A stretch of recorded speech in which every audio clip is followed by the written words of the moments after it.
ဗုဒ္ဓဘုရားရှင်လက်ထက်တော်အခါက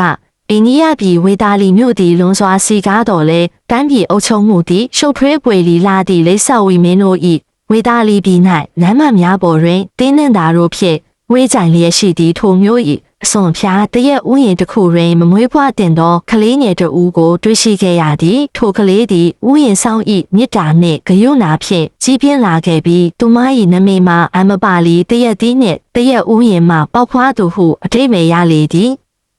အမပါလီအရွယ်ရောက်လာသောအခါဝေတာလီတပြည်လုံးသူမ၏အလှကိုသာတီးတိုးပြောဆိုနေကြတော့သည်ထိုအလှသည်လူတိုင်း၏နှလုံးသားကိုဖန်ဆားနိုင်သည်ပကြီးစရာတို့၏လက်များကိုတုံရင်စေသည်စစ်တီတော်တို့ကိုပင်ဒူးထောက်စေနိုင်သည့်အထိဖြစ်သည်အမပါလီသည်ရိုးသားသောအချစ်ကိုသာလိုချင်သောတာမန်မျိုးသမီးတဦးဖြစ်လိုခဲ့သည်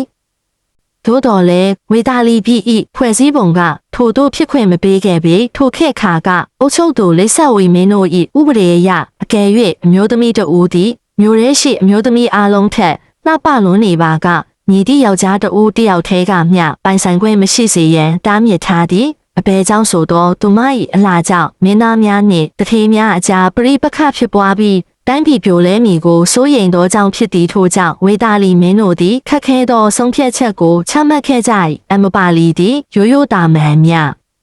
ဝတ္တမီတဦးအဖြစ်နေထိုင်ခွင့်မရဘဲသူမကိုဝေတာလီ၏နန်းတွင်အလှပါကြီးသို့မဟုတ်မြို့တော်၏ပြည်တစားမအဖြစ်ကြေညာခဲ့လေသည်